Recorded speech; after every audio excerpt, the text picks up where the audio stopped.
Yeah, the Kokoro was the fourth case of last game. It was a ghastly tale of a winter's night. One of an invisible killer and a crime perpetrated on the pavement along Briar Road. As the victim lay at death's door, the mystery of just who had stabbed the young lady from behind had been resolved. But no sooner had my friend saved that Eastern Exchange student from his harrowing plight than in the dim, flickering shadows of gaslight did a second bizarre crime rend the stillness of that very night. Oh! I dare say most can still recall the sensational headlines of the day. We didn't hear about this one. Haunted apartment of death. The condemned criminal's curse. The dread demon of coal gas. Yet, though the great detective had at once discerned the truth upon his arrival at the scene, it only proved to be the overture that announced the rising of the curtain on a most tragic play. So we didn't hear about this one. My name is Ryusuke Naruhodo. I'm a fledgling lawyer just starting out on my journey. 6 months ago, I arrived as a visiting student of law, having made the voyage across the sea from the Empire of Japan to here, London, England. And on the way, in quite extraordinary circumstances, I made the acquaintance of a world-famous detective. Do we get to see Sherlock Holmes again, bro? Currently, I reside in the attic of the detective's own lodgings, from where I run my legal consultancy of sorts. I've successfully defended a number of clients in Britain's highest court, the Old Bailey. But since a particular grueling and unforgettable legal battle 4 months ago now, I haven't returned to the courtroom. In truth, I lost my right to return. But that epic trial was just one small part of an epic tale. A tale which was now about to awaken from slumber. Thanks to a letter that arrived this morning from my homeland.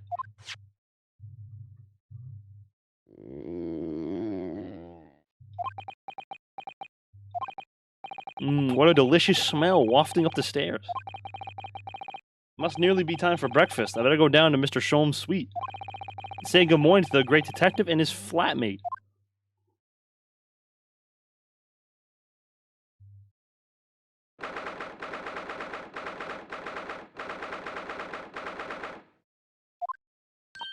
Iris, that was her name. Oh, Runo, good. I was just about to call up to you. The bacon's ready. Good morning, Iris. It smells delicious as usual. Before we eat, though, I have some news. I had a surprise this morning. Let's go! Not another word, Mr. Naruhodo. This could be just the abstruse thing for my pre-breakfast stagnation-repelling mental stimulation, my dear fellow. Morning to you too, Mr. Sholmes. Ah, yes, I see. So that's it. The truth is as clear to me as day. My faculties of observation have revealed it again. What are you talking about? You, Mr. Naruhodo, you have, this very morning, with a surprise. Met with a surprise. Well, is that not the case? Really, my dear fellow? It barely warrants explanation. Firstly, your hair is particularly unkempt, somewhat reminiscent of a bird's nest. Secondly, you have neglected to fasten the third button on your jacket. Clearly, when considered together, these two facts point to you have been flustered this morning. Can I talk now? But of course. Though I don't look forward to admiration, you understand. My hair always looks like this. It's been this way since I first met you. Oh, yes? And the button was ripped off last night, if you remember. By you. Hurley pulled your button off? Ah, yes, I recall the incident now. It was after supper, was it not? As the evening advanced, I picked up my violin and began to play the wailing notes of a haunting tune. But then, to my utter dismay, the third string snapped. Why did it have to happen? Why? Little wonder, then, that in my vexation, I grabbed the first button I saw and ripped it from its proper place. Well, I'd like it back now, please. It's troubling me that I can't fasten my jacket. And it's troubling me that you expect me to know where it is. Somewhere thereabouts on the floor, one presumes. Helpful. I'm home.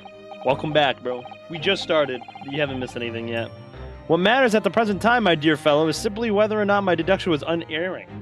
They were talking about how during that same night in the 4th case in the first game, with like the woman on the street and she got impaled in the back, that there was another crime that same night. But Hurley, Bruno said it when he came in, didn't he? I had a surprise this morning.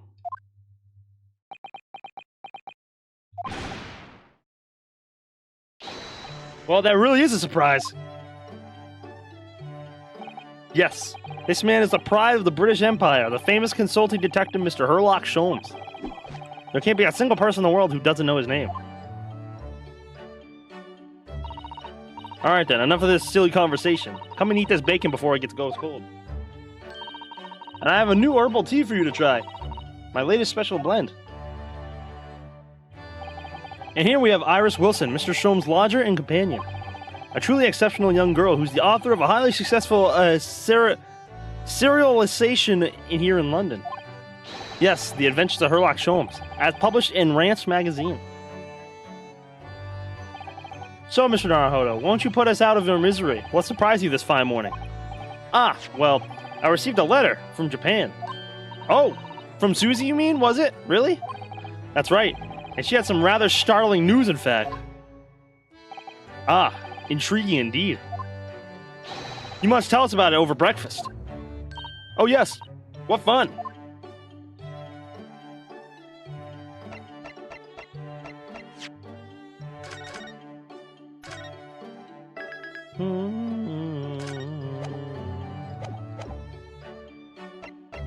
My homies love Sherlock, bro. This is the letter that arrived from Japan this morning, by international post. Oh, how lovely. Look at Susie's beautiful writing. I wish I could read it. And how is your judicial assistant faring, may I ask? She's very well, thank you. In fact, according to what she's written, she actually appeared as a lawyer at the Japanese Supreme Court and won a case. Ah, really? Oh, isn't she wonderful? A cut above your good self, my dear fellow. I've won cases too, you know. Apparently, Mr. Natsume appeared in the trial as a witness. Natsume. No, I don't recall that name. Of course you do! We helped the man, twice! You know, in those 2 cases that took place on Briar Road 6 months ago. Ah! The mustache twitchy man with the somewhat feline eyes and the mustache. He didn't have 2 mustaches, Hurley. Yes, who could forget those 2 cases? They made a very deep impression on me. Although I must confess, the details are a little hazy now. A very deep impression they made on you, clearly.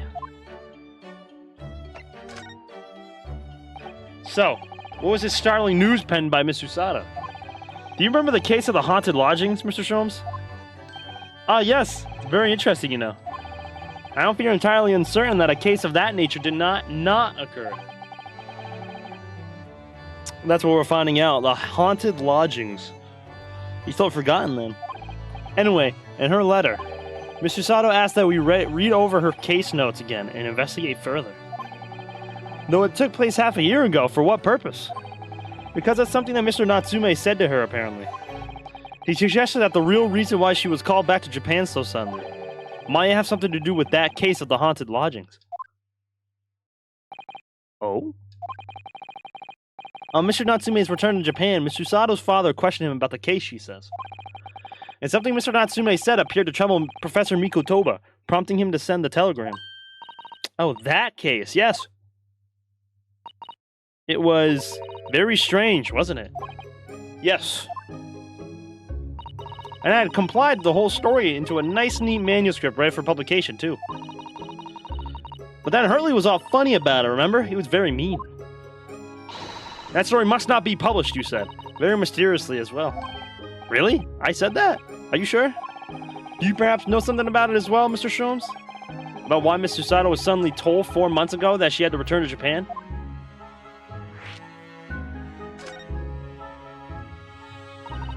It's been 4 months now since we waved Susie off at Dover. It was such a shock, wasn't it? The way she just suddenly announced that she had to go back to Japan. Indeed it was, due to a telegram she received from her homeland, I believe. That's right. Telling her to return urgently. Yes, because her father had passed away. No. It just said he was suffering from a high fever, the cause of which was unknown. He's not dead. But according to this letter, that news about her father's fever was just a ruse. A ruse? So Susie's daddy lied to her that she'd make the voyage back home? Why would he do that? I have to admit, I have absolutely no idea. But she believes it's almost certainly related to the case of the haunted lodgings.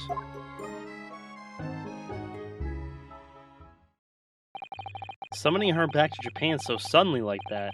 I wonder what Miss Usada's father is hiding. Hurley, do you know what it's all about?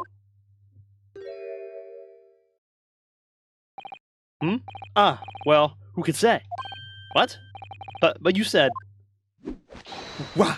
Please, I have engagements, my dear fellow. My calendar is quite surprisingly full today. And a stringent analysis of the matter would be excessive, I feel, even if I were quite at leisure. So, man the fort in my absence, won't you, Iris? I will, Hurley, don't worry. See you later. He's hiding something, bro. He scuttled off rather quickly there. I think perhaps Professor Mikotoba isn't the only person hiding something here. Soseki-san was involved in 2 cases, but only one of them was forbidden from being published. By, of all people, Mr. Sholmes. I found them at last! Iris, are they? The notes about the case? That's right, Susan and I compiled them together. The case of the haunted lodgings. Do you want to read them, Runo? Absolutely. Thank you, Iris. I have no idea what secrets could still be hiding in the shadows of this case. But perhaps if I read over the notes again, something might come to the light. That's the spirit. Song slaps, bro. And so, Iris and I decided to read over the case notes again together. Everything from what happened to our investigation and that fierce battle in court that followed. And he said that, also at the beginning, he said that it's been 4 months since he went to court because of something that happened in this case. But we don't know what. Reliving every detail. I just need to find a clue, and I have all the time in the world. Because of course, I'm no longer allowed to practice law in the courts of Great Britain. Because something happened, bro. Jiro! Detective Gorilla, you're late! It was 6 months ago. A mysterious incident that unfolded on the wintry streets of London. A young woman was found lying on the snow pavement of Briar Road with a knife in her back. Fortunately, her life was spared, but she was unconscious for several days following the incident.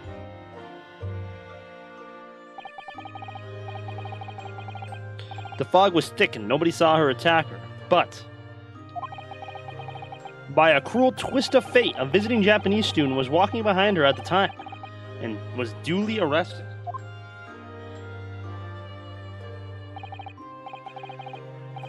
That man was Soseki-san, and the man who effected his arrest was Mr. Sholmes.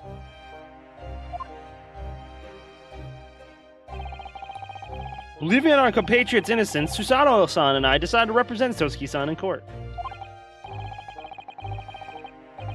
And after a grueling trial and many twists and turns, we finally managed to prove his innocence. Joyful, joyous, jubilant jubilation. Oh shit, my bad. Meowdy! Hey Taj. Oh wait, this is the second game? It is in fact Blue. What's up, homie? Yeah, it's the second game. No spoilers for me, I haven't played the second one. I am on the second case, and let me tell you, bro, it is worth it. When you get the time, bro, play it. Was the man's reaction after the trial, but his jubilant jubilation was short-lived. This is the second case. We received a telegram from Mrs. Sholmes the following morning. Mr. Sholmes. The victim of the Briar Road stabbing had regained consciousness. Hurry to Bart's at once.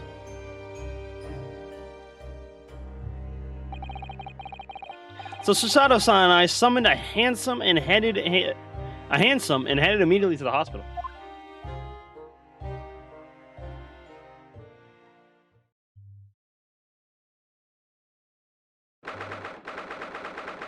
So we're going back in time here. I forgot we went to the hospital. Did Sholmes ask Susato about something? Yep. Okay, bounce it. Bounce, bro. This is all tied to the first game, so yeah. Don't get spoiled, bro. All good.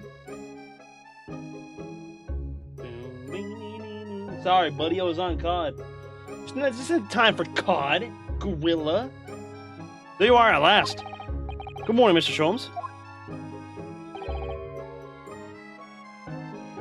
I think not. Oh!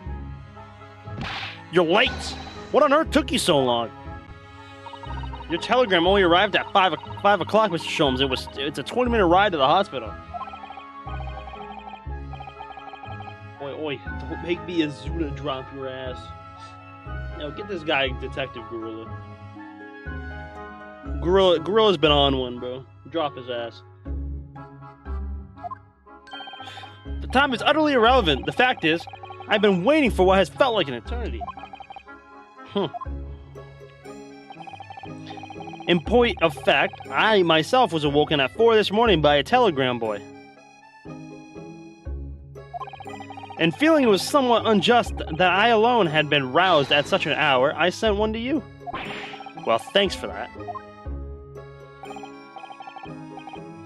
Anyway, you're here now, so the victim is over there. She's only just regained consciousness. Oh, we actually got to talk to her. You should introduce yourselves. And I shall observe from here. Salsa lady was found on the snow-covered pavement with a knife in her back. Her name is... yes, here we are. Miss Green.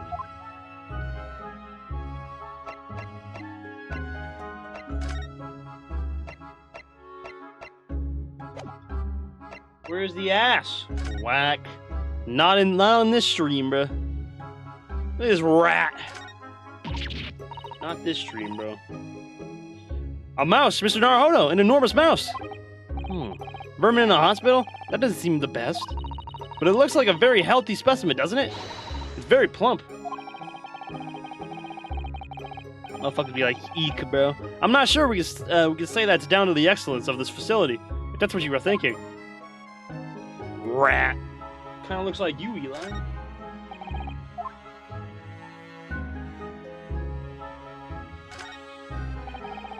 This rounded wooden figure isn't the most charming, is it? I don't think that's a decoration, Mr. Naruhodo.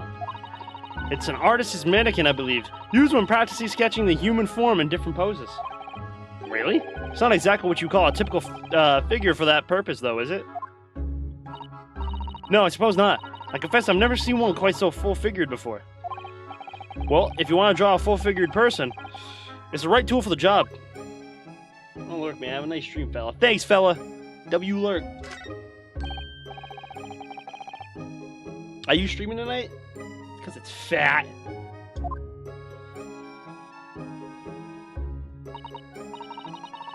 Me? Yeah, you, bro. No, the other Eli. Oh, yes, it's a picture of a young gentleman. Looks to be about the same age as Miss Green, I would say. Yes, I am, man. W.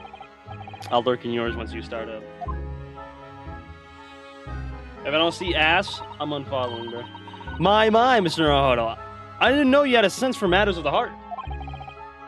W fella. Thanks, man. I try, bro. I try. Alright. Alright. Not in the least. I seriously said the first thing I thought of.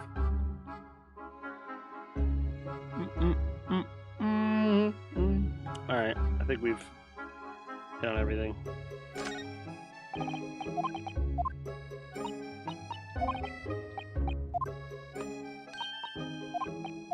Alright. Good morning.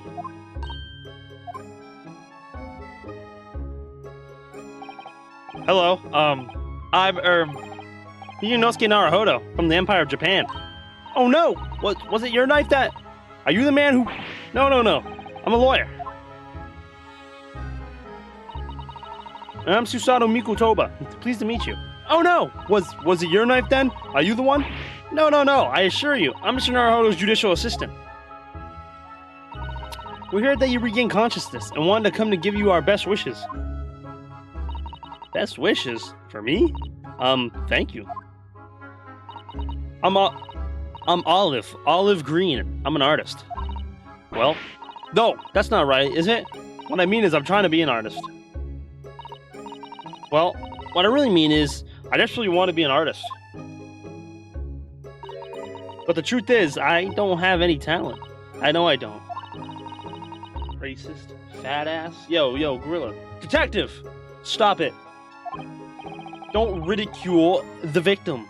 I don't think that's related, actually.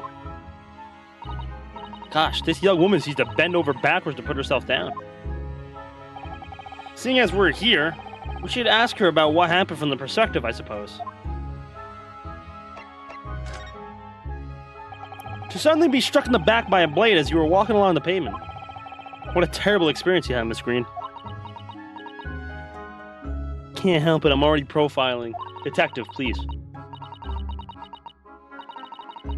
We gotta be non-biased. It was so cold that day, and the fog was so thick, I couldn't see a thing.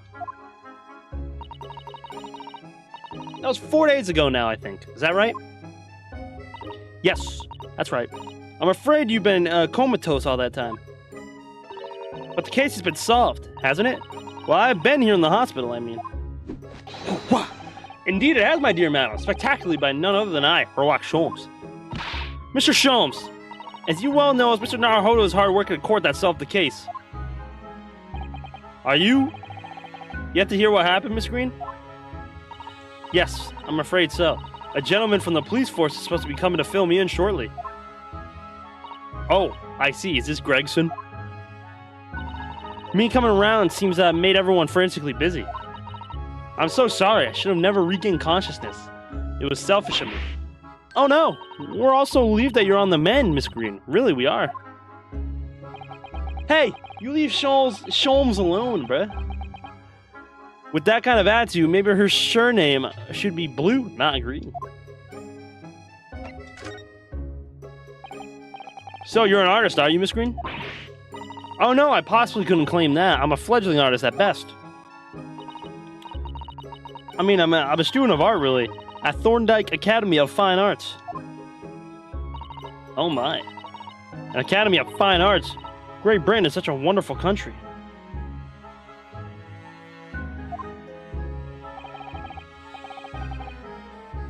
Tell me, Miss Green, do you live hereabouts? Oh, no, actually. I don't deserve it, but I have a little flat on Brixton Road. Who's the fatty?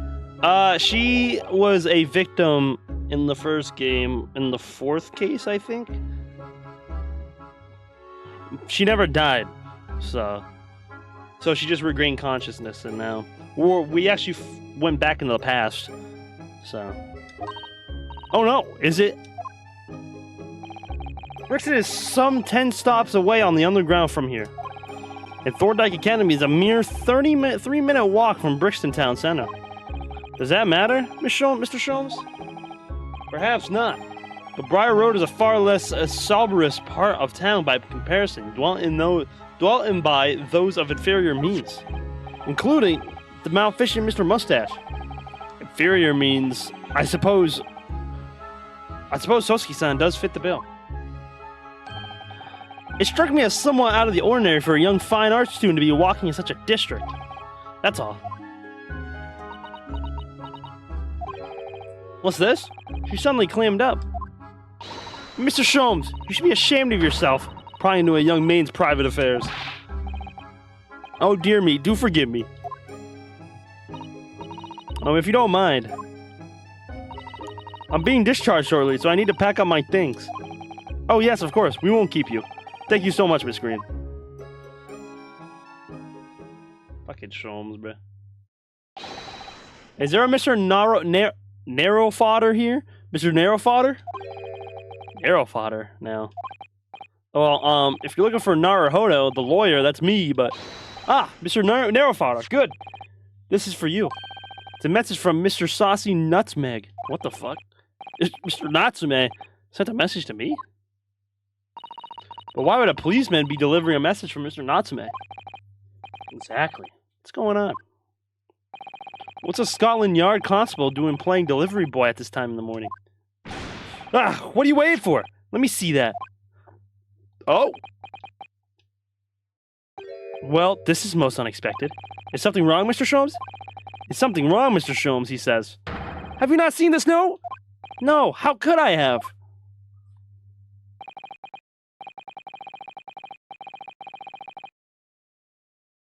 It would seem that London's criminals have no intention of letting the great detective rest. A new case calls. A case of murder, no less. We must depart at once. Murder? Call a cab. Time is of the essence. But trouble is, we've yet to read Mr. Natsume's note. I was thinking we ought to pay him a visit in his lodgings once we did. That will be entirely convenient. Convenient? What do you mean? It's all here in the know, my dear fellows. The murder we must investigate took place at Mr. Mustache's lodgings. Wait, what? I'll have a fiacre? At once. I don't know what that says. It was only yesterday that Soseki-san was in court, and we were dispelling doubts about his innocence. And now, the very next day, there's a murder at the man's own address? He may very well be the unluckiest man alive. Or so it seemed to us at the time, but we were soon to discover it was worse than we thought.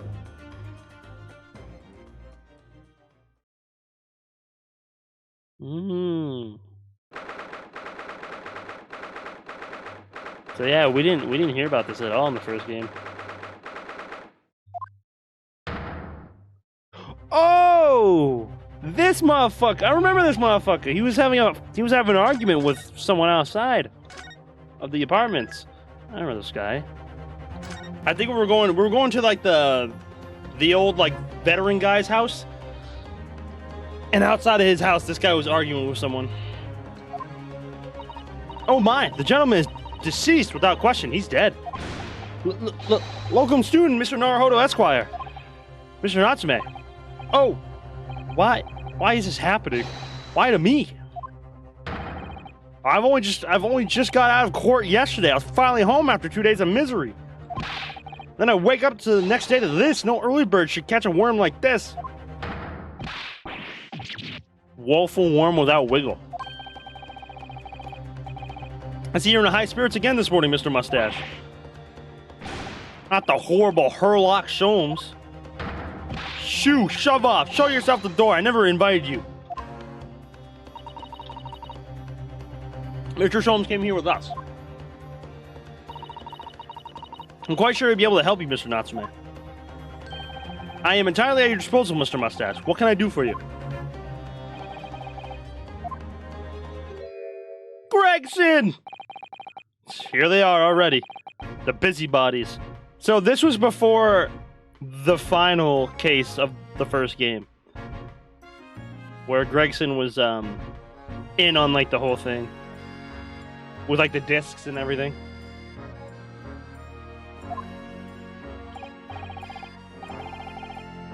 Ah, Inspector Gregson, what a pleasant surprise. Pleasant, is it? Gives me the heartburn every time I see your face at a crime scene, Sholmes.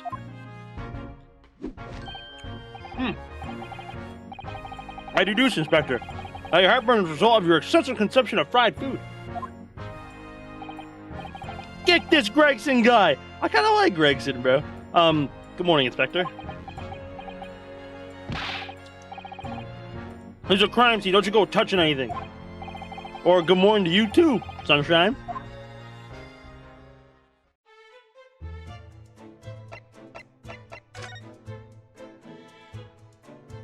Let's talk to Gregson first.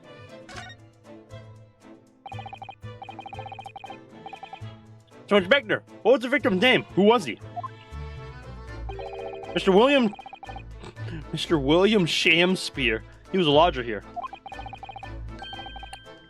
You can probably tell he was an actor. A bit of a dead loss as it happens. Or just dead. Hate him, Mr. Shamspear. It was the landlord, old Garadeb, and the other lodger, Mr. Natsume, who found him. The fellow didn't rise at his usual hour, so Gyaradev got word and kicked the door down. But does Mr. Gyaradev have a bad leg? Ah, yeah, you're right there. It was that jittery Japanese hunchback over there who actually did the kicking. Really? Soseki-san?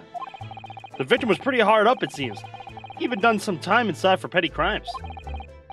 He had no money, no place to go, and no friends. His only acquaintances were the people inside in this house. Miserable life, and a miserable end to it. So what exactly is Mr. Natsume still doing here? He's not involved in this investigation, so shouldn't you have some sent away from the crime scene? Well, I'm not saying it's because the fellow looks odd or anything, or that he acts suspicious. I thought it'd be prudent to take a statement from the cohibitor. You nearly said culprit there, didn't you? Oh dear. Mr. Natsume appears to be under suspicion again. It certainly seems that way. He does just come across as an odd fellow, doesn't he? Poor man. How unfortunate. Anyway, I can't say much until the coroner gets here. But I don't think this fellow's been a goner for that long. Body's still warm. Even if the inspector would allow it, I don't think I could bring myself to touch a dead body.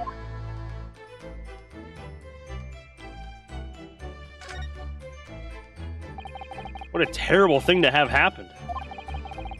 It's only been 3 days since I was arrested for the incident on the pavement outside. And then, having finally regained my freedom, it starts happening all over again. Endless existence of excruciating experiences. So the victim lived here on the ground floor. Your room is just one story up, isn't it? Yes, that's right. In a way, we were neighbors, I suppose. So, did you know the victim? Were you friends?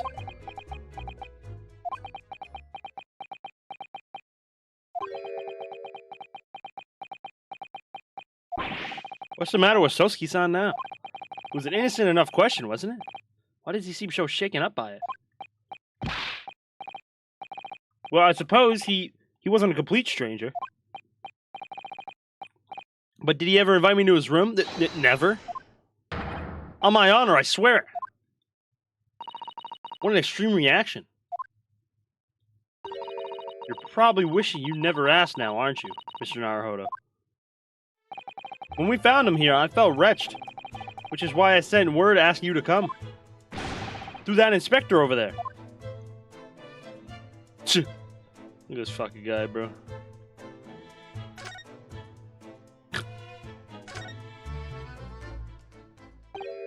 Mr. Sholmes, what are you doing?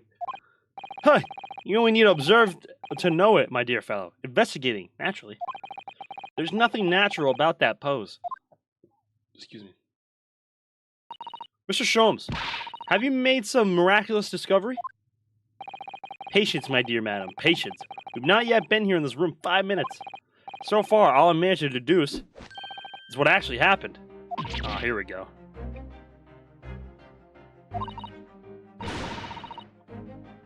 Isn't that everything we need to know, Mr. Sholmes? Now you propose the idea, I believe one could indeed see it that way. And at the present time, I have managed to draw the two incontrovertible conclusions. First, that there was a physical struggle here last night, which the victim fought for his life. Ah! Mr. Natsume, what's wrong? Is something that Mr. Sholmes said significant somehow? No, don't mind me. Forget I was here.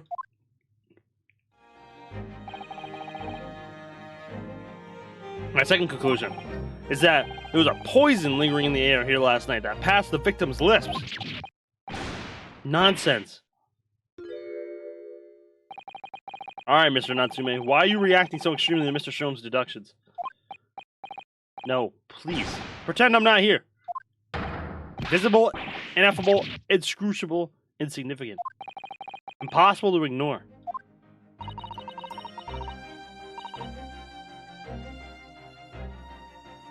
You must tell us, Mr. Sholmes. Spare no detail.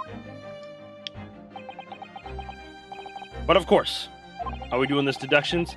Let the theatrical tragedy before us be unraveled by my great deductions presented to you for pleasure in 2 acts. We've heard some truly astounding great deductions from Mr. Sholmes in the past. No doubt this will be no exception. What miracles will be unfolded before our eyes this time? So, my dear fellows, for your delight and wonder, let the curtain rise. For Herlock Sholmes' wow, holy shit. Logic and Reasoning Spectacular, Act 1. I miss these, bro. The game is afoot.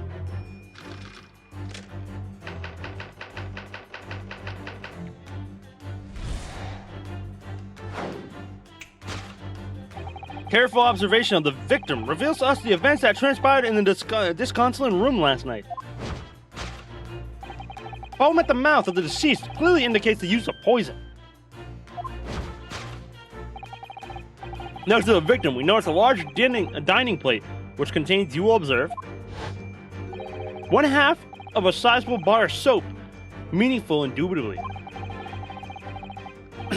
Why is this soap set so purposely upon the dish, like the victim's last supper, in fact? Yes. Could it be that the man was about to eat it? Of course. The fork reveals the answer. It appears that the young man's appetite was his undoing. Taking up arms in the form of his cutlery, the victim engaged in a deadly battle for his life. Yet the struggle against his hunger was in vain. For the end, he couldn't resist devouring the slippery feast. But London's foul soap is besmirched by foul poison. Yes, the victim's life was claimed by poison that tainted the contents of the plate. Soap and the lather about the young man's mouth are too perfectly matched to ignore. Cause of death was clearly intoxication due to excessive ingestion of foul soap. Though personally, I have a greater interest in the taste of foul candle wax, of course.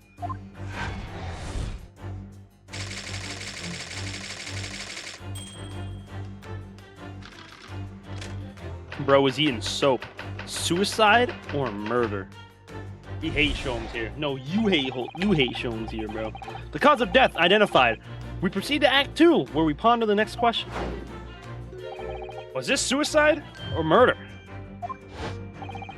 The audience will recall that death occurred during the victim's last supper. Did the man dine and die alone? This single teacup suggests the answer. To draw conclusions on such a meager evidence would be foolish, however, certainly.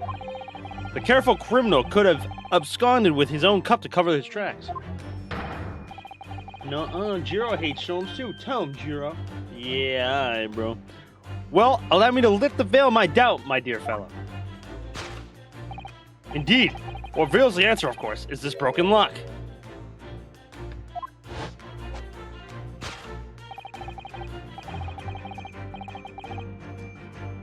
No, forced open now at the time of the incident. The door was locked. And the sole key was in the victim's pocket. In other words, when the victim was consumed to poison, he must have been alone. Alone with his inferior soap from whence wafted an inferior scent. And with that acrid aroma lingering in the air, the victim met his end in tragic solitude. He could take comfort only in the fact that his soul was cleansed on its way to the hereafter. Suicide.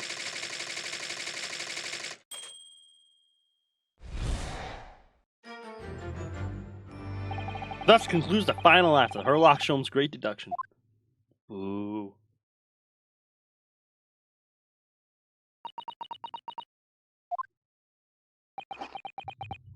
Not Gregson, too. There's just one thing, Mr. Sholmes. You are disposed to identifying just one thing, aren't you, Mr. Narahara? Pray, what concerns you? Well, no matter how hungry he was, do you really think the man would have eaten soap? It's quite apparent that this man had barely a penny to his name. It is a curious thing, but to one so destitute, soap can suddenly appear quite irresistibly appetizing. How extraordinary. In truth, I have tried a little soap myself in the past. You've eaten it, you mean? My dear fellow, it was some time ago now.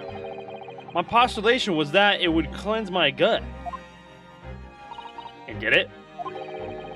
As I writhed in agony on the floor and spilt the contents of my stomach, yes, I believe it did.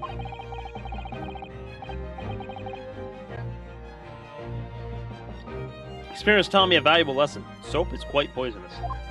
It has an unpleasant taste and leads to great discomfort. In summary, I cannot recommend it. Believe me, I wouldn't need it, even if you did. There's something that troubles me as well, actually. Oh? What's that? Mr. Natsume. Ah! I couldn't help noticing him shuddering and quivering out of the corner of my eye. Almost as if Mr. Shome's deductions touched a nerve somehow. Nonsense. That clenched teeth episode didn't last. I think, judging by Mr. Natsume's reaction, the great detective's deductions may need some gentle corrections in order to reach the actual truth. Yes, Mr. Shome's observations and deductions are sometimes a little too sharp. He has a tendency to hit the nail on the side of the head and drive it in at an obtuse angle. When he does that, it falls to us to straighten things out. Alright then, let's see what we can do. Yes, we must pick out the keywords in Mr. Shome's quite brilliant deductions. Discreetly exchange them for something that makes a little more sense. If we can do that, I'm sure we'll arrive at what Mr. Shomes meant to say in the first place. Hell, Dylan. Actually, excuse me. Are you ready for the second performance of the day? Again, my dear fellows, for your continued delight and wonder, let the curtain rise. For Sherlock Sholmes' Logic and Reasoning Spectacular, Act 1.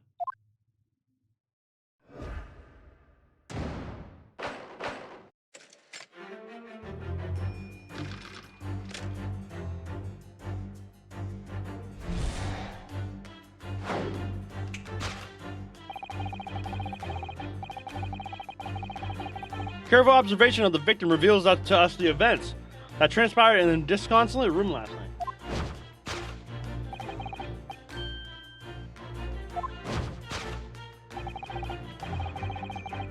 I'm not going to reread all this. I'm going to eat my shrimp while it goes on.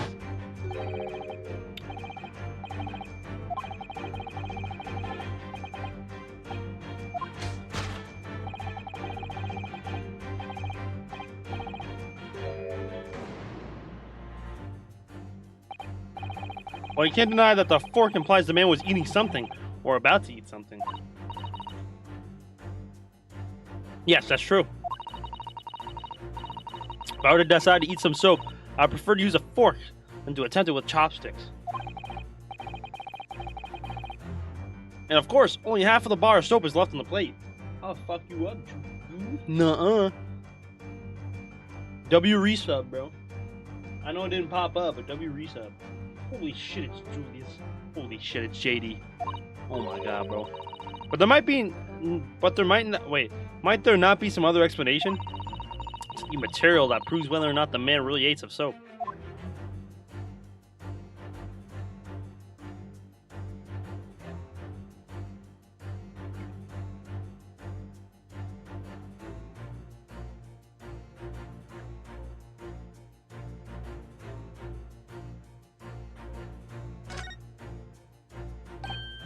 Look, there's more soap on the floor here.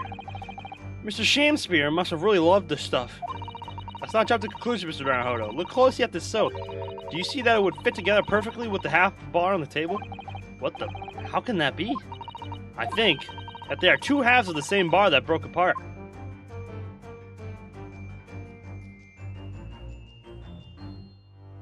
Isn't he British?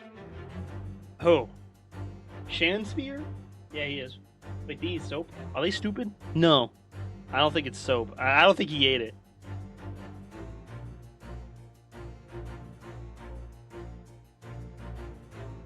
I finally got me some refills for my scent shit and my room smells so good.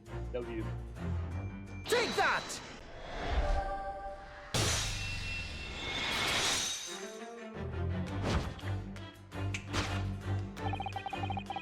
Could it be that the man was about to eat it? Of course. The other piece of soap reveals the answer. It being the other half of the soap on the table. In short, the victim was not eating soap at all. But it's obvious, really, for no depths of hunger could drive a man to attempt to eat soap. Even I, with my unquenchable thirst for practical knowledge, took only a single bite. But that begs the question of how the man was poisoned, because there's no sign of any food on the table. An excellent observation, Mr. Naruhodo, and that one that furnishes us with the answer we seek.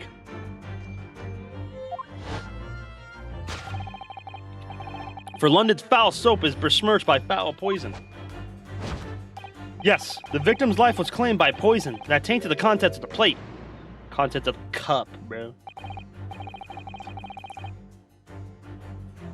Mr. Sholmes is still pushing the soap argument then. Perhaps he's suggesting the man lick the soap rather than eat it. If soap in London is that poisonous, I don't think I want to be washing my hands with it. But there are no signs of any food in this room at all. Of course, food isn't the only thing that passes people's lips, is it? Take that!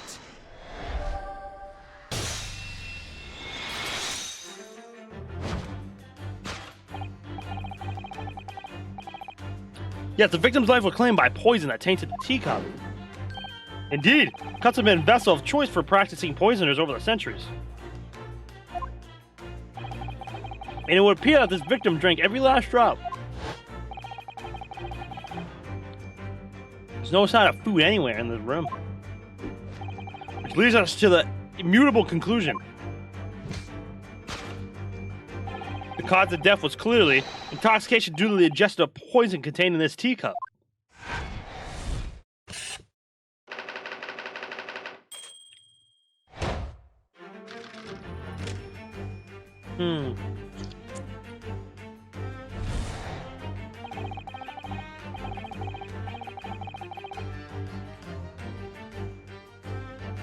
Could this be the same poison that was used in the first case, but it was like a prototype? Because this is in the past. Something of a prototype of that poison that was in the first case? Possibly? Because they were trying to hide it from the government, or they're trying to hide it from the public. It was like government use. Go bald.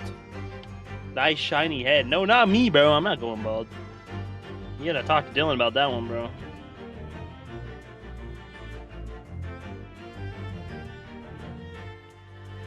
I believe so. That would make sense. Sholmes is the only character that sees a teacup and deducts the poison was ingested by a bar of soap. Nah, literally. I love Sholmes, man.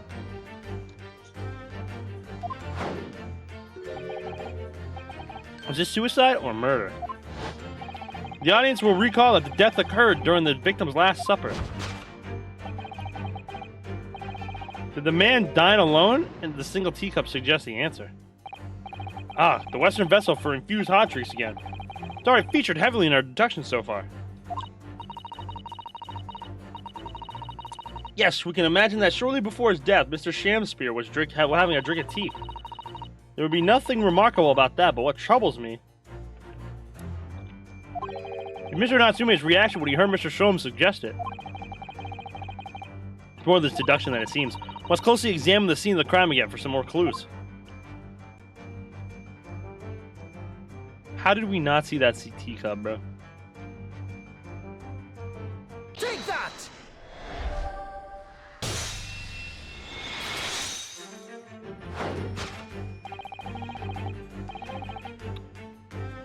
This other teacup suggests the answer. Yes, there were two teacups in this room all along. Ah.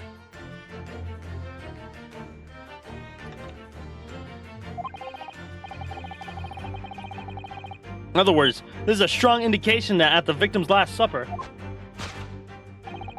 there was a guest present.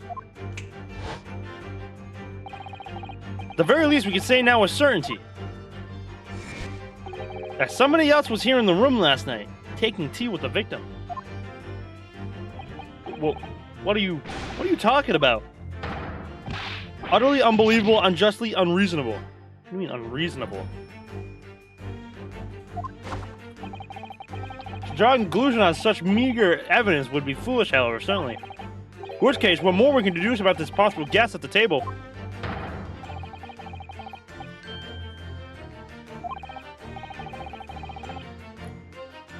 You mean to say you know who exactly was in this room at the time of the victim's death? Indeed. What reveals the answer, of course, is a broken lock. I'm not sure I like where this deduction's going now. I'm afraid it's too late to go back to the halcyon days of eating too much soap. But the identity of the guest who was in here last night when the victim passed away is something I have a very bad feeling about. Well, you can gladly try to ignore your feelings, but we cannot ignore the truth, Mr. Naruhodo. No, I suppose not. Time to look around again.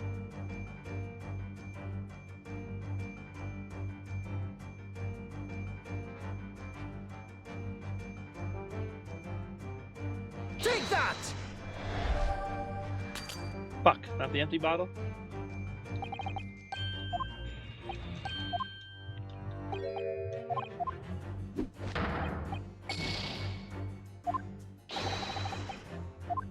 Gotta talk about facts, bro. Alright. Was there glasses? Oh, there was glasses. No, but it doesn't let me click it.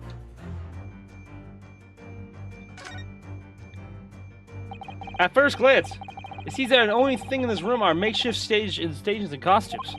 I overlooked those 3 books initially. I wonder what they are. Let's see the titles. The titles read: The Picture of Monsieur Lecoq, Canterbury Yearnings, and A Meal for a Gabaroo. Wait, I'm sure I've heard those titles before.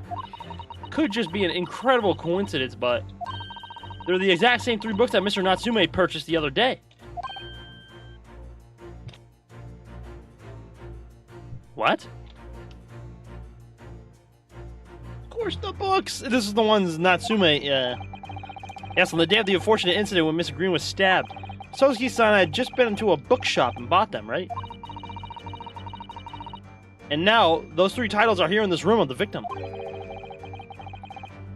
Yes, Mr. Natsume claims to never have been here before. What? What does this mean? Do you think? I really don't know what to make of it. Take that!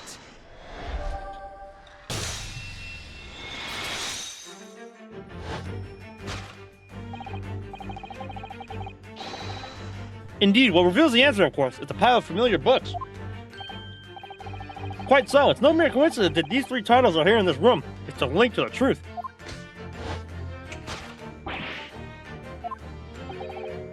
Mr. Natsume, you purchased these books 4 days ago at a second-hand bookshop. Extra stuff. Coincidence.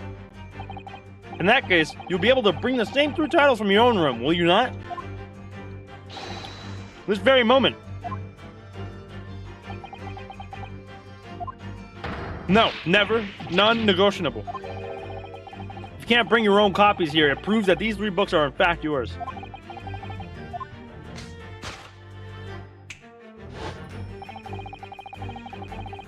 Now, if you purchased the books 4 days ago and returned to your lodgings, you were arrested the very next day. So you conceivably have brought the books here on that evening, but you never mentioned that. In other words, you could only have brought these 3 books here to the victim's room.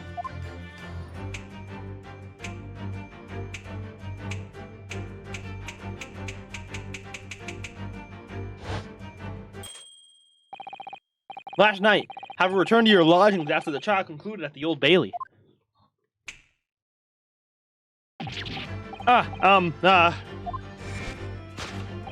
In short, there's only one possible conclusion.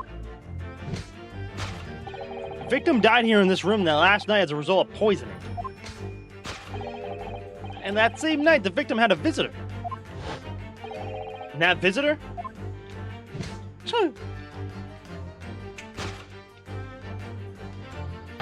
Was you, Mr. Soseki Natsume. He was probably already dead at the time. How much you want to bet he was already dead? Thus concludes the final act of Herlock Sholmes' great deduction.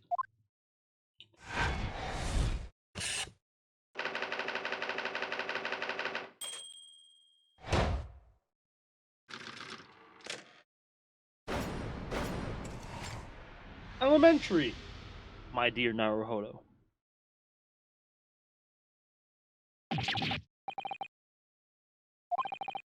Not again, not again, not again. Not again. Well then, Mr. Natsume, it would appear you're gonna have to accompany me down to the yard. Again. But wait! Hold your horses. Yes? Door. Key. Locked. Entry. Exit. Entirely impossible.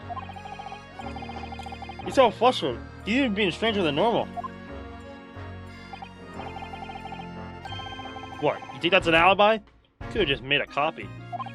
What? You live in the same building after all. You'd have plenty of opportunity, I'm sure. But... Misery me. Why don't you just say... Okay, bro. Sorry, sir. You get your chance to give your side of the story later. The facts speak for themselves, Mr. Mustache. You horrible Herlock Sholmes. He really has found himself an arch rival now, hasn't he? Come on now, no dilly-dallying. Outside, there's a carriage waiting. Welcome, student Mr. Naruhodo Esquire. I never imagined I'd be in this position again, but... You have to help me, please, please. I'm innocent. Alright, I understand. We'll come to your cell later and talk about it. And one more thing. Oh, yes? My poor little kitty cat. Please give him his breakfast for me.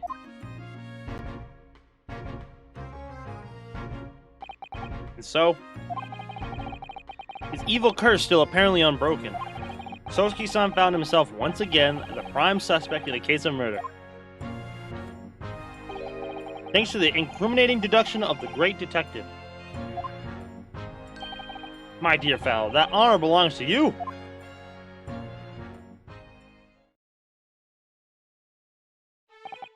Well, at least that means Inspector Gregson is no longer here. We can examine the crime scene in more detail now. Yes, that's right. And of course, what? Have you forgotten what the inspector mentioned before? It was the landlord, Mr. Garadeb, who discovered Mr. Shamspear. Ah, Mr. John Garadeb. Yes. I expect we can find him in his sitting room on the top of the floor as usual. Right. We must remember to go and talk to him later then. He's not gonna like to talk to us, bro. We got his... I think we got his wife put in jail, right? This is some sort of makeshift stage, I think, isn't it? Where's the audience sit, though? For the nightly Shakespeare performances. Actors aspiring to the great stage must practice their art, Mr. Naruhodo, with or without an audience. In fact, on a related note, perhaps you should set up a mock bench for the defense in your office. What? Then you can practice your art every single day. Faster, Goo! I'm sorry! My bad. I'll think about it. If you promise to don a beard and play the role of the judge. Well, if that would help you achieve your goal. This I have to see. Oh, come on. I'm done eating, bro. I'm done eating. This is a gas wall light, isn't it? It must be connected to a gas pipe in the wall. Gas lights, a gas stove. London really is a city of gas. When I think about it, Mr. and Mrs. Garadeb have an open fire on the top floor, didn't they? Oh yes, you're right. I don't recall seeing a gas stove up there. But I much prefer a real fire anyway. It's so much cozier.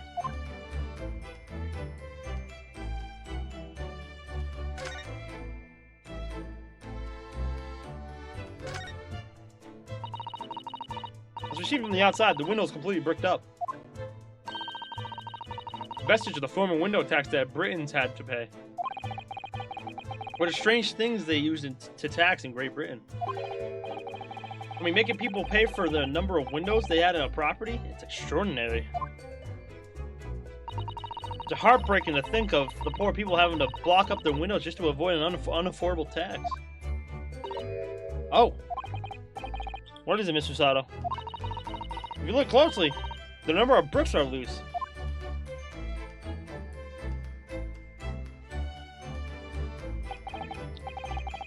Oh yes, it looks as though an amateur has broken out of a few of them just here. Was it Mr. Shansby who did that? I wonder. Being the lodger renting this room. Oh, look at this, Mr. Naruto. On the outside, there's a little ledge. And there's something on it. What, outside?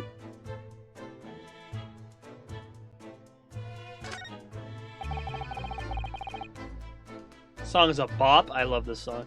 I like most songs in this game. Look at this. Look at these extravagant, bright costumes. Somehow they look out of place in this room, with its grim, shady going-ons. This one looks like a king's attire.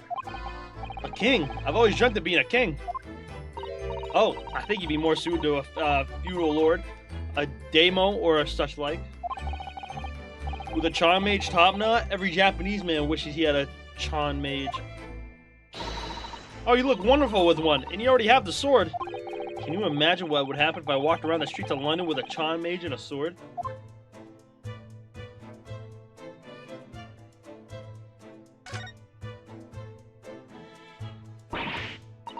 It's so cold outside. You feel it through this gap. It did snow all last night. It would be cold. But more importantly, what is it on the ledge out there? What are those snow-covered lumps? It's more than bars of soap. Soap? What are bars of soap doing lined up on the ledge outside the window? I have no idea. But the pair of them look rather charming like that. Still, that's very strange, isn't it? Bars of soap lined up outside the window. I think perhaps we should take one. There are two after all. Oh dear, I suppose we could. Oh, what's this? Look here at this soap. Ah! Do you see in the middle there? There's a patch that's a different color. It's sort of transparent, but some sort of fancy design, I suppose. Only in Great Britain. It looks like the Hinomaru flag of Japan, doesn't it? How wonderful. It's probably a very expensive brand. Expensive? And what's it doing in a ramshackle old room?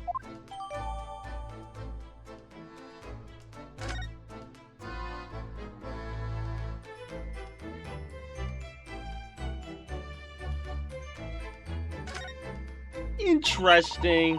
The same bar of soap that he's munching on, bro. There's not much of these. Not much on these shelves, is there? Just this wine glass and bottle. And both of them are cracked. Yes, not much use, are they? What's the matter? Oh, I was just reminded of the Reaper, that's all. Prosecutor Lorne Van Zykes? Yes, he's so reckless with his wine glasses. I was thinking it's a waste and that he should donate some to the needy. You can suggest it next time we meet.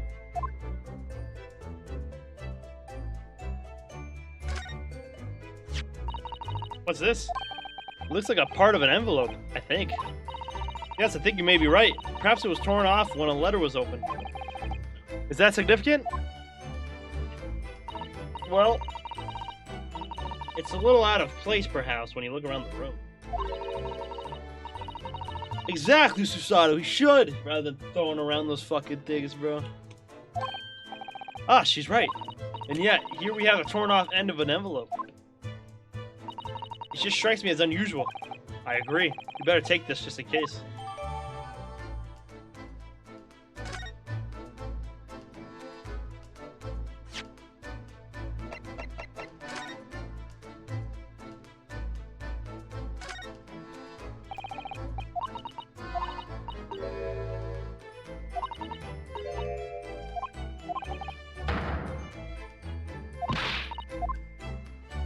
Okay, over there.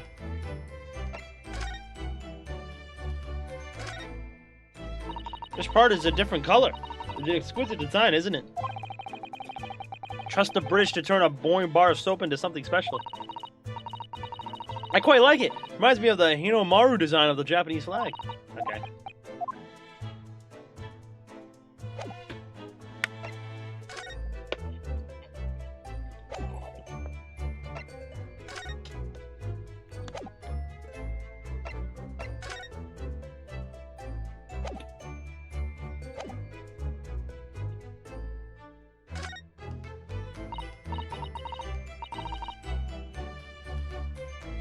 One question is, why is there so much goddamn soap?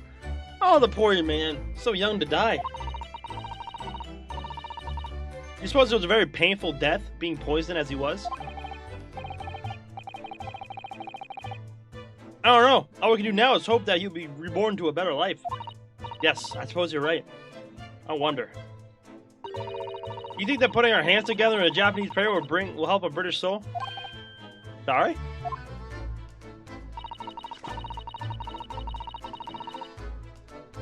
I made sure I had a reference to at the ready for just an occasion just as this.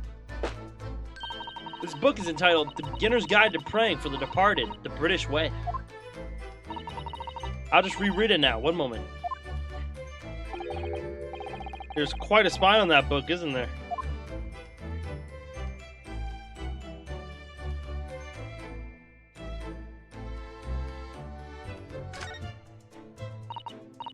Oh, one of the teacups that Mr. Shakespeare and his guests drank from last night.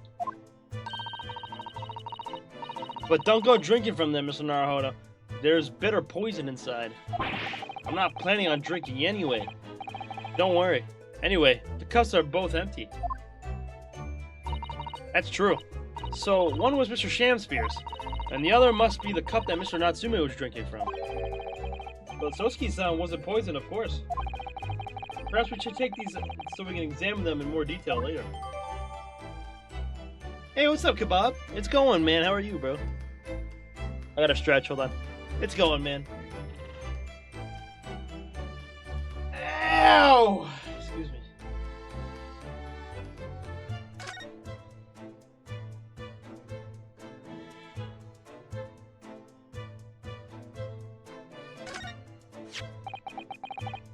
Today has been great, but also cringe. Why cringe? And here we are. And here we have another disproportionately large machine. Looks like a meter of some kind. Ah, this is a gas meter, I think. It seems that in this district, residents pay for gas as they use it with coins. I see. Yes, now you pointed it out. I can see that there's a slot just here that looks like it would take a coin. So you mean if you put a coin in here? That's right. That would buy you about 2 hours of gas for lights and heating. So if you were a poor person with no money, you'd have to sleep in the freezing cold? Well, El Tekken demo. Did you not like it, Games Day? Yes, or if you were a scatterbrain with no change because you forgot to exchange your money at the bank. Thank goodness there's no meter in our office. I found everything. Looks like you're having a good snoop around, eh? Gregson! Inspector Gregson, back so soon? After I threw that little Japanese fella in the clink, I went and reported this to the investigation division. In 5 minutes, this place will be cordoned off by the yard. Oh, I see. Well, we better be leaving then. Poor Natsume.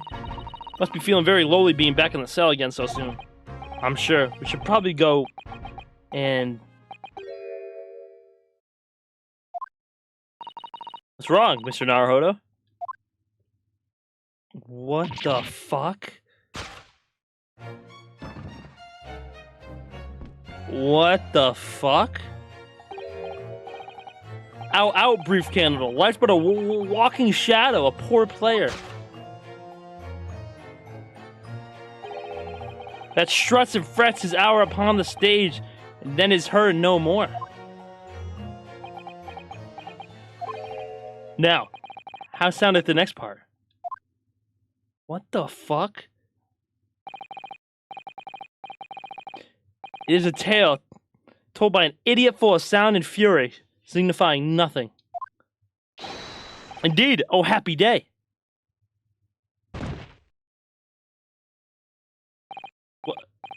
What? Walking Dead? What the fuck? It was cool, just a lot more limited than what I expected. Yeah. The fella isn't dead at all? So my PC parts came in, I started to build it. So I put the SSD in, and then I moved on to the CPU, which was fine. I tried to take the screws off the cooler mount, so I put in my cooler, and 3 of them came out fine, but the 4th one wouldn't budge. And last story short, I fucked up the screws, so I couldn't continue building the PC. Wow, that sucks, man. It's always something, man. I'm sorry, bro. It's always something. That shit blows. I hope you can get it out. I gotta try and get it out or what? The fella isn't dead at all? What was that nonsense he was saying, though? I think. Yes, it was from William Shakespeare's Macbeth. A soliloquy from Act 5, Scene 5. Shakespeare.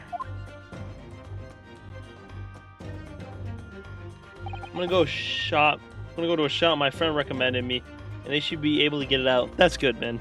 I'm glad. I hope nothing breaks.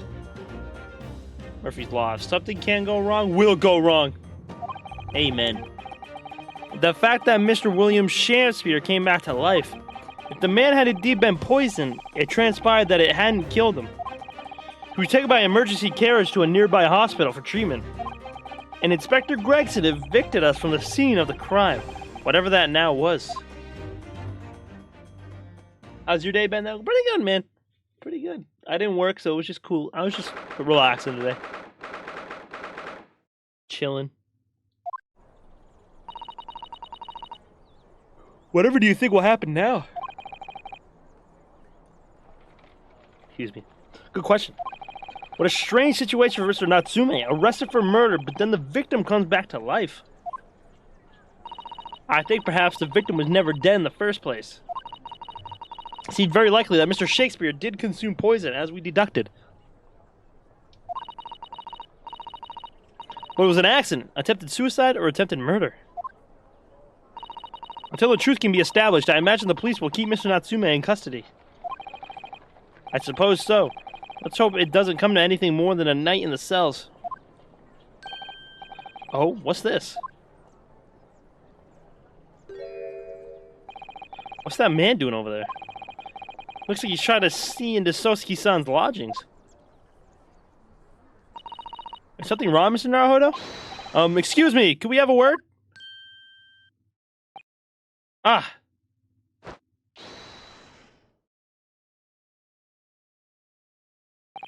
He just ran off. I feel sure that I've seen that man somewhere before. Where was it? I do too, but I don't remember. That was the guy he was fighting about. Oh, that was the guy the William Shakespeare guy was fighting with in the first game. If I'm not mistaken. Now we know that's not the same poison in the first game. It still could be, but it could be like a prototype phase, and it's not like 100% done yet. But I don't know. Interesting.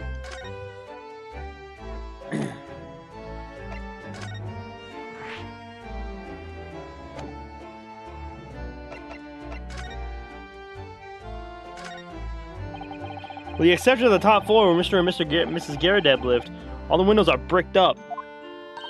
Yes, that's been of an old window tax. Okay, got it.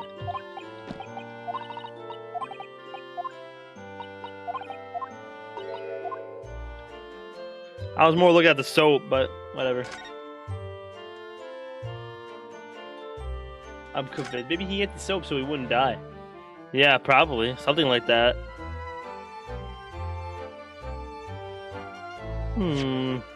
Curious.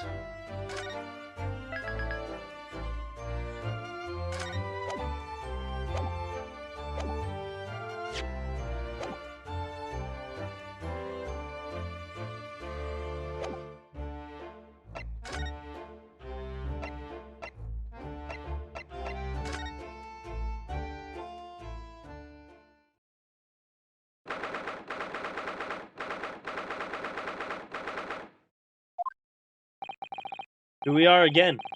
The eccentric landlord's eccentric top floor abode. We're here because Mr. Garrideb is the one who discovered the incident this morning. Don't forget. There he is. Ah, you chaps, eh? Yes, good morning, sir. Thank you for your cooperation at court yesterday. It was quite a trial. As much for Mr. Garrideb as anyone, really. Came straight back here after all that business at the Bailey yesterday. Didn't expect to wake up to more Bali nonsense this morning. I wonder, If you wouldn't mind telling us exactly what happened to Mr. Garrett. What happened, Mr. Garrett? Yes, I suppose you'd like to know all about that. Dead loss of an actor chap in the ground floor room. Those were exactly Inspector Gregson's words, weren't they?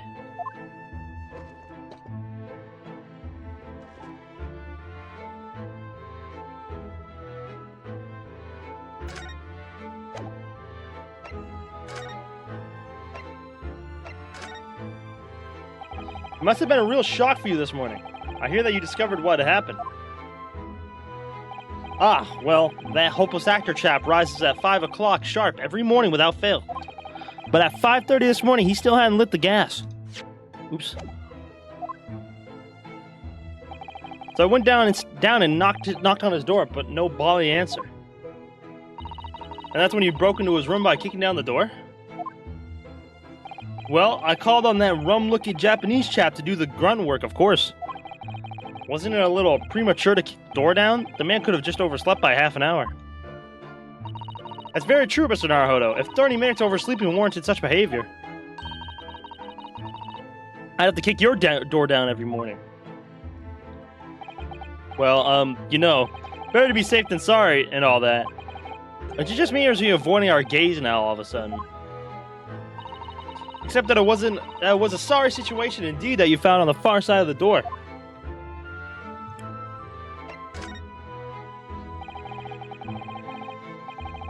Victim's name is Mr. Shamspeare, I believe. Is that right? Yes, William Shamspeare. Took the ground floor 3 months ago now. And how would you describe him? In a word?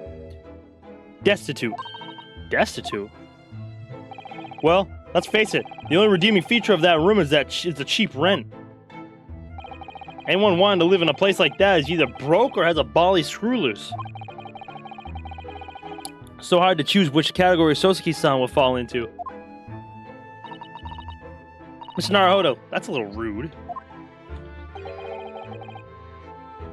He was doing research as well. Research? Into what? Shakespeare, of course. Shakespeare. Read a few plays of the old bard myself, you know. Romeo and Hamlet and all that. Yes, William Shakespeare is England's most highly regarded classical playwright and author. He's also known as Sao in Japanese, as you know, and many of his works have already been translated. It's incredible that Shakespeare was shortened to Sao, though. Someone was too heavy-handed there. There were a lot of costume in the victim's room, actually, weren't there? Of course, Mr. Natsume is a scholar of English literature as well. I imagine he and Mr. Shamspeare would have much in common.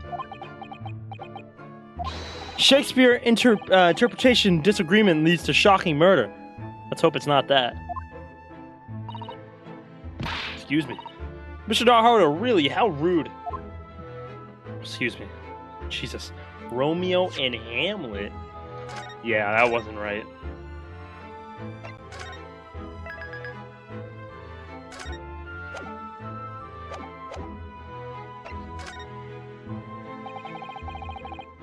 After Mr. Natsume's trial yesterday, you came straight back here, I believe, didn't you? Did you notice anything strange between this and that, then and this morning? Well now, must have been about 6 in the evening by the time I got home. Snow was coming down rather heavily, as I remember, and it was completely dark already. That failed actor chap was out at the time. Mr. Garrett noticed that there was no light from his room or something, I suppose?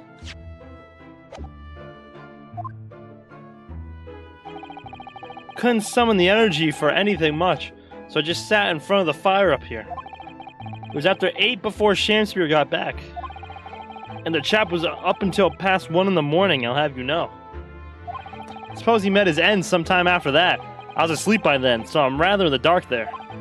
Well, thank you. That was very illuminating. Uh-oh. Music stopped. There'd be something crazy about to happen. Is everything alright, Miss Usato? Well, I was just thinking it's a little strange, that's all. Mr. Garrett, you were up here in your room all evening, if I understood correctly. Not a big fair stares with his blasted leg. Then, How is it that you seem to know? The precise movements of your tenant on the ground floor, I mean. Ah, it's a very good point. I can't imagine that you could hear noises from the ground floor all the way up here. Does this old man like to spy on his tenants? Is that it? I say, I know what you're thinking, and it's bally outrage. I'm ex-military, don't you know? I don't go around spying on my tenants. Why would I? Then how'd you know, Mr. Garadeb?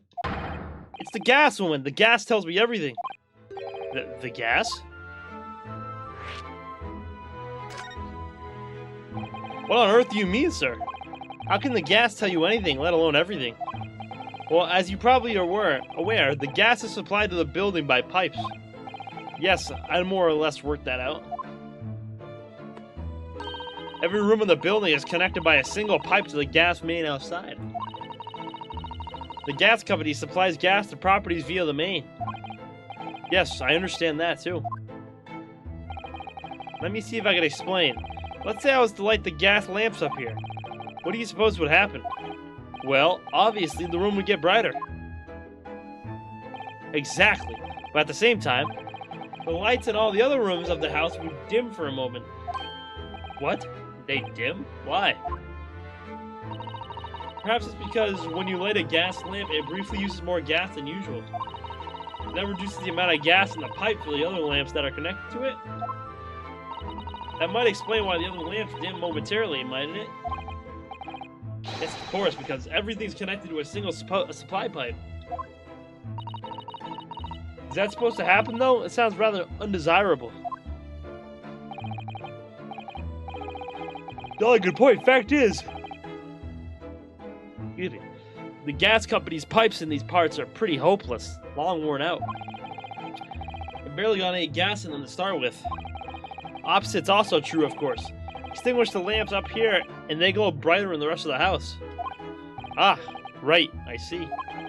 So by watching the flicker of the lamps in one room, you can determine what's happening elsewhere? You've got it. Of course, because when people come back home in the evening, before they go to sleep at night, what they're guaranteed to do is either light or pull out their lamps and fires. Clever.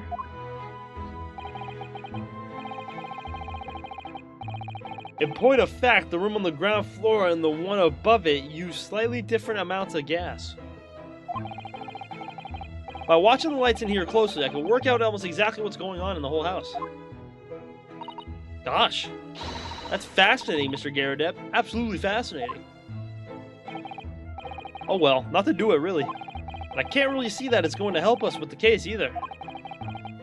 What I'd like to know is why Mr. Garadeb is so interested in what his tenants are up to in the first place. I feel like there's more to it than the idle curiosity. Well, we've done as much as investigate here as we can, I think. Perhaps we ought to go to the prison and speak with Mr. Natsume again. Good idea.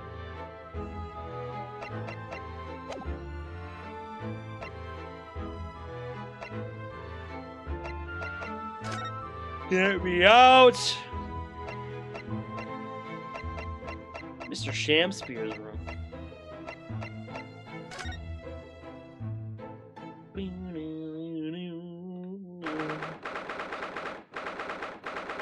Local prison, cell 9. Look, Mr. Naruhodo. Mr. Natsume, have the police finished questioning you now? Welcome, student Mr. Naruhodo Esquire. Oh, yes? What is he? Tell me. Is he a ghost? Is he here to haunt me? Let me guess. You're talking about Mr. Sholmes? He actually calls himself a great detective, Mr. Natsume, not a ghost. But his diabolical deductions, they're not of this world. They've let me. Cursed. I'm cursed, I tell you. Well, that sort of hurts. Credit where credit is due, Mr. Naruhodo. You were heavily involved in this deduction, too. Yes, moving on. We have some wonderful news. Poor guy. I know, he's been locked up twice.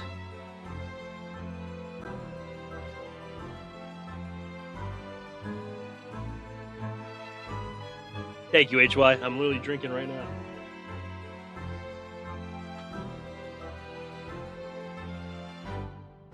Ooh, shit. Almost spilt it. And I got the pep, bro. W pep. Oh! Or O? Yo, bro. Yo, bro, what are you doing? Play as Edgeworth? I got you, bro. Hold on, bro. I got you.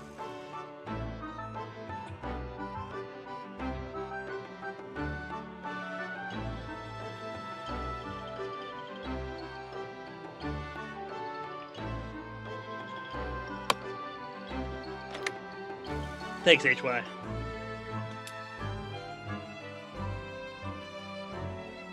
There you go, bro. Imagine if I had an Edgeworth VTuber model.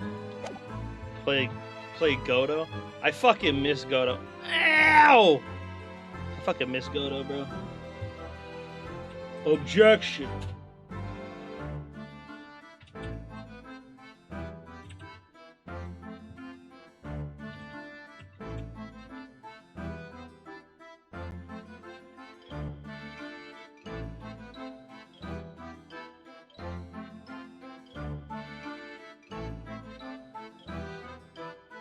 Am I gonna get a... There we go. Objection.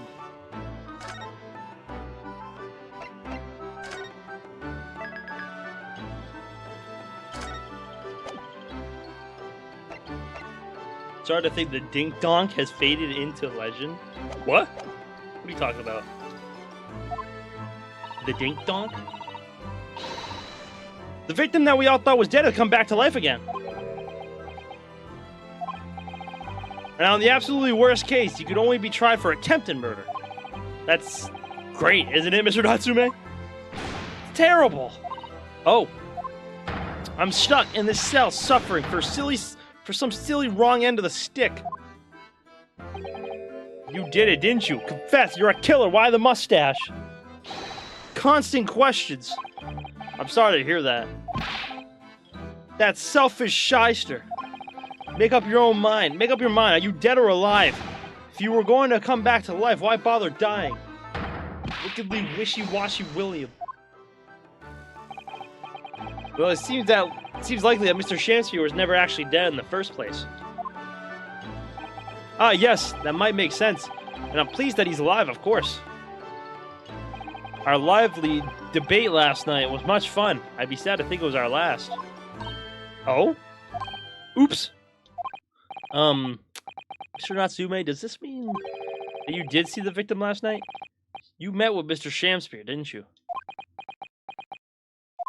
I'm not saying another word.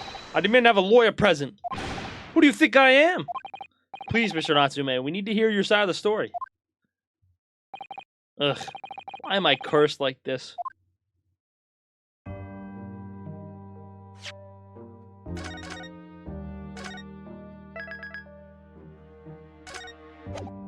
Bro, I had a debate with him.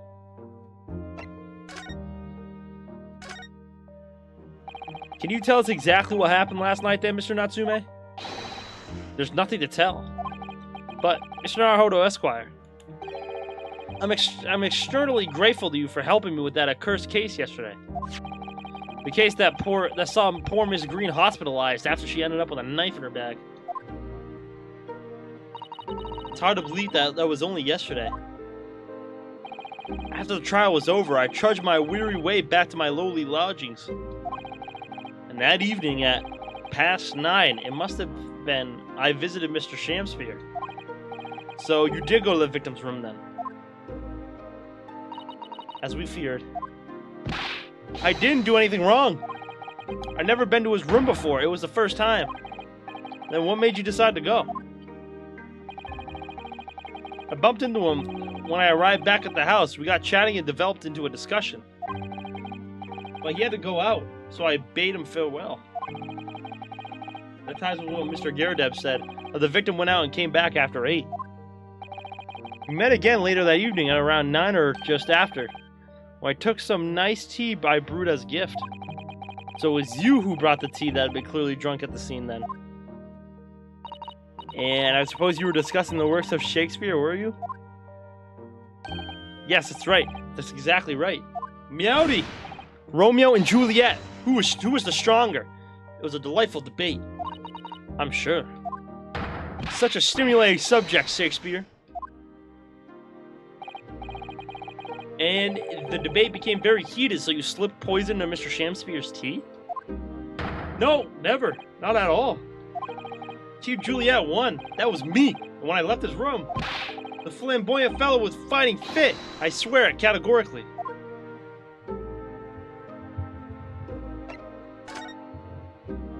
Mr. Natsume, you ought to say the same thing about yourself, I noticed. That you have been a cursed existence. I'm sure I've mentioned this to you before, but I've been here in Great Britain for a year now, and in that time I've learned that it's no place for me. It'd be very trying to live in a foreign land and adapt to the ways of another culture. There are foreigners everywhere I look, and they all stare at me, they all laugh. That's the impression I get whenever I go out. It makes me scared to leave my room. Which is why I've become a recluse. But even in my room, I find no respite from my fears. I've moved more times than I can remember.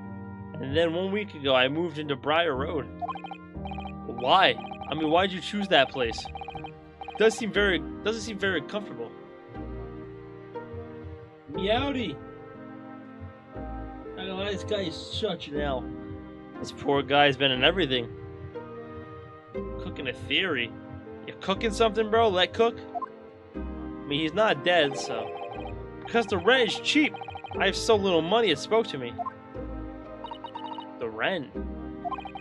Obviously, there's a reason why it's cheap. Because the room is cursed. Cursed? Cursed how? Previous occupant, the man who lived there before I took the room, died there. Oh no. He was only a young man, but one morning he was found dead and no one could explain why. Surely no one would want to live in a room with a history like that. I didn't. When the letting agent recommended the place, I wavered. But I want books, and books cost money. A horrible history is a small price to pay. When I realized it would mean I could buy more books, I signed the lease like lightning. Brave. Or blinkered. But after I moved in, I soon came to realize what I had done. I realized how horrible that room's history really was. Gosh, was it really so awful?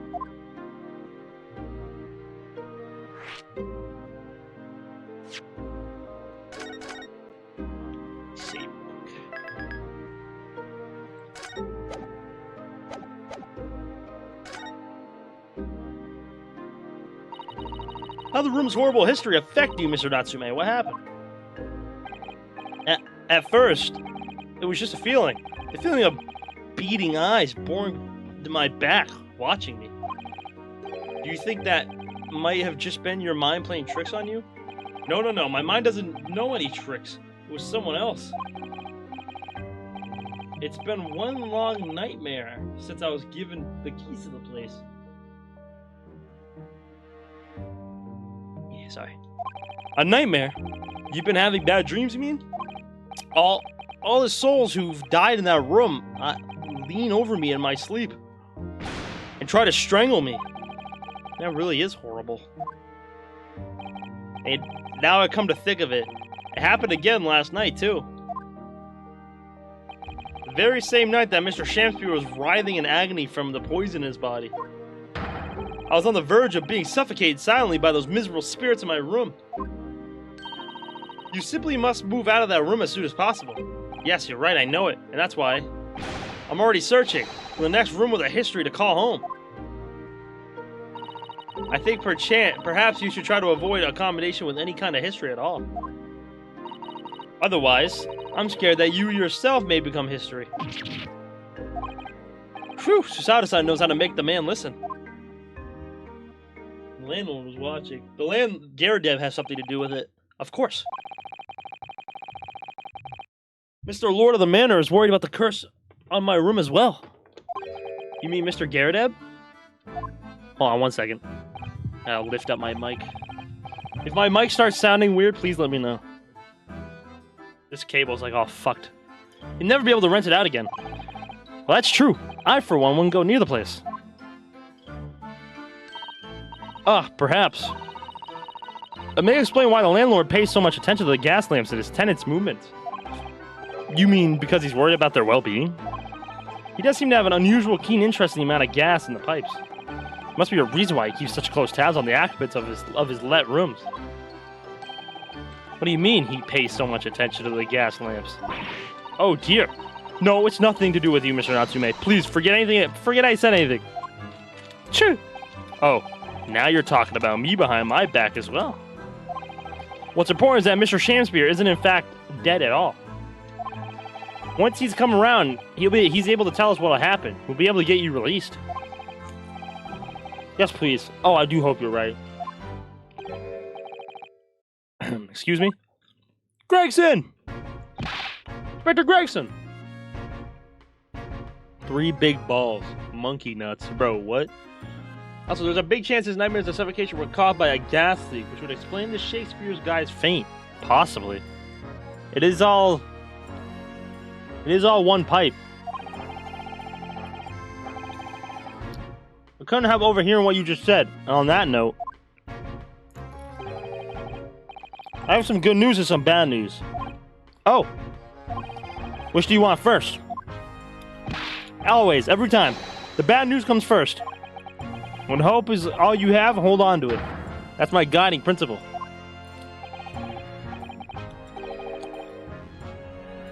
Right, well, in that case, the good news it is. Huh? Sorry, but it's just a lot easier to explain everything that way. Then why did you ask me my preference? As you might have heard, the victim, Mr. Shamspear, was just unconscious. He's come around now. Yes, we saw it happen in all its terrifying glory. He's still being treated by the doctors. We managed to get a written statement from him already. Oh, isn't that wonderful, Mr. Natsume? Oh, thank goodness. It's all over then. I can leave this somber cell. Sorry, no, that's not on the cards. What? Why ever not, Inspector? Mr. Shamspear has implicated someone as being responsible for what happened last night. Implicated someone? Oh dear. You don't mean... I'm sorry to say I do, yes. He's pointing the finger at you, Mr. Natsume. By sweet poison did he seek it to end my life. That wicked caitiff, Soseki Natsume. No. So I'm afraid you'll be appearing in court as planned. You'll be wanting to make the necessary preparations.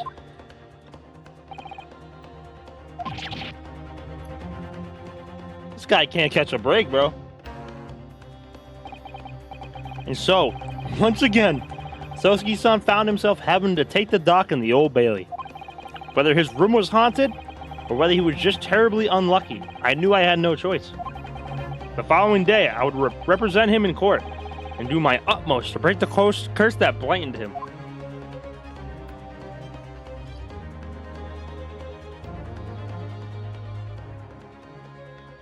It's a trial now. It's a trial now, I'll do it.